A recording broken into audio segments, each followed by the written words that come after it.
Pendant 2 semaines, on a suivi nos étudiants lors de leur premier projet réel. Lundi, Juliette et Coraline de l'équipe Design Ornicar sont venues nous présenter le brief. On en arrive au brief. Notre brief est un peu sur une opportunité qu'on a levée début 2025.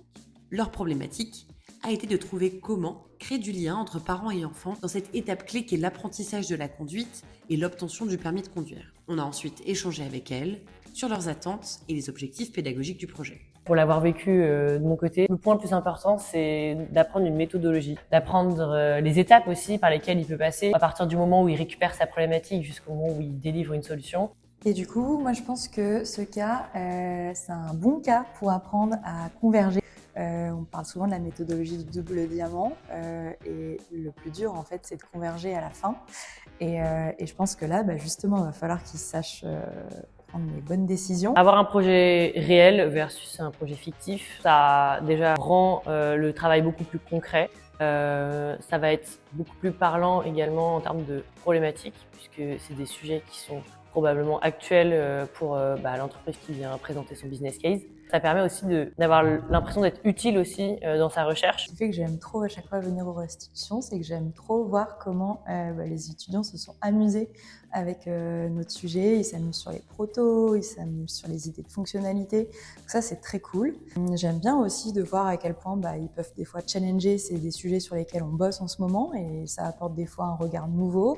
Pour cause de nous, on a des contraintes des fois techniques. Eux, ils s'en affranchissent parce qu'ils ne les connaissent pas et ça permet parfois d'être plus créatif que nous, ce qu'on pourrait être face à la réalité de la tech. Voilà ce que j'attends pour cette prochaine restitution. Pareil, de voir qu'ils ont pris plaisir à travailler avec notre sujet, parce que moi, c'est un sujet sur lequel j'aime toujours bosser.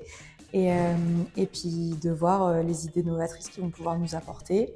On a recadré là notre problématique et ça va être cool du coup de voir un petit peu comment ils s'approprient cette nouvelle problématique du coup qui est un peu plus centrée et puis à dans 2 semaines. Et voilà, nos étudiants sont repartis en groupe et se lancent dans ce nouveau challenge. Au programme, 2 semaines pour répondre à une problématique product. Une alternance entre cours théorique et pratique, avec de la recherche utilisateur, de l'analyse de data, en passant par de l'idéation, du prototypage ou encore des tests utilisateurs. Mathilde, l'une des mentors, est présente pour assister et challenger les étudiants aux différentes étapes du projet. Son objectif est de développer l'esprit critique de ces derniers afin qu'ils soient préparés au monde de l'entreprise. On a voulu en savoir un peu plus sur le ressenti de nos étudiants pendant ces 2 semaines intensives.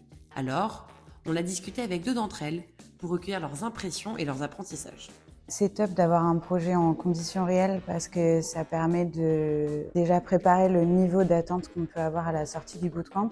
On a un existant qu'on ne va pas forcément réinventer, mais on espère en tout cas l'améliorer considérablement en répondant à la problématique.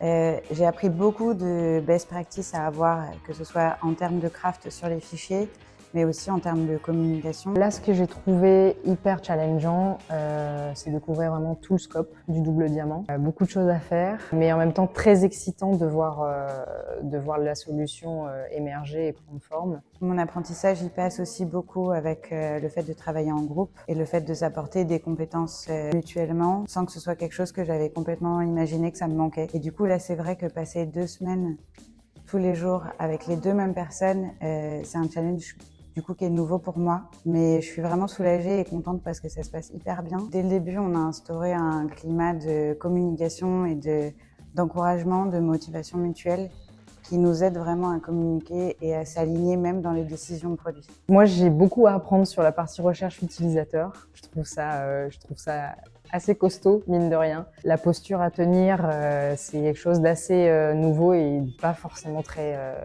naturel. Ça, c'est quelque chose d'assez challengeant et d'assez intéressant. J'ai hâte de voir le prochain projet. Avant le prochain projet, j'ai hâte de présenter aux équipes Ornicar. En parlant des restitutions, on retrouve Hamza et Juliette de la team Ornicar pour assister aux présentations du vendredi. Chaque groupe présente son projet à l'ensemble de la promo ainsi qu'à l'équipe d'Ornicar. Les enseignements de leur recherche utilisateur, le premier prototype, les ajustements effectués après les tests et enfin le prototype finalisé. La team design d'Ornicar est présente et vient challenger leurs idées comme en entreprise. La barre de progression sur le premier écran, elle est split en 4. Pour quelle raison ça a été split en 4? Ok, trop cool. Les 6 groupes ont eu d'excellents retours. Hamza et Juliette ont aimé suivre le processus et découvrir les résultats.